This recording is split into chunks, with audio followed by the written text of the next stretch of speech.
যুবকরা তোমরা বেশি বেশি ফেসবুকে মেয়েদেরকে ধর্ম শিখাও, কেমন? আরে কি বলো, পাগল নাকি? ফজরে জাগাবা না ওদেরকে? কারা কারা মেয়েদেরকে ফজরে জাগায় ভালো কাজটা করো, হাত তোলো।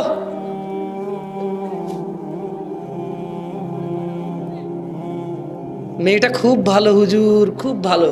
বললাম কিভাবে? হুজুর বিশ্বাস করেন কারোর সাথে কথা বলে না। আমি বললাম তুমি কি হিজড়া?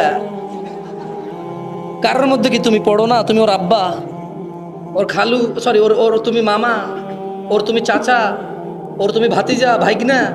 না হুজুর না। তো কারোর সাথে কথা বলো না, তুমি কি? তুমি কি ওই কারোর মধ্যে না? যাই দেখো আরেকটা সিমা আরেকজনের সাথে কথা বলে, ওইখানে তুমি কারো।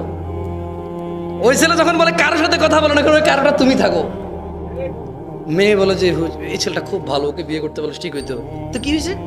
হুজুর আমার আব্বা আম্মা আমার বিয়ে ঠিক করেছে, আমার বাপ মা ধর্ম বোঝে না, আমি চাই দিনদার ছেলের সাথে বিয়ে ঠিক করতে, ওরা ধর্ম বোঝে না, আমার বিয়ে একটা ছেলের সাথে ঠিক করছে, ওর দাড়ি নাই।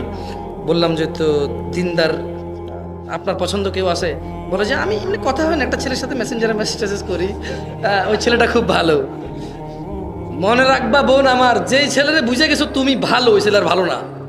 কারণ একটুক বুঝতে পারছো যে সে ভালো, তার মানে এতটা ঘনিষ্ঠ হইতে পারছো, তোমার সাথে সে এতটা ক্লোজে আসছে যে তুমি বুঝতে পারছো সে ভালো, ও ভালো।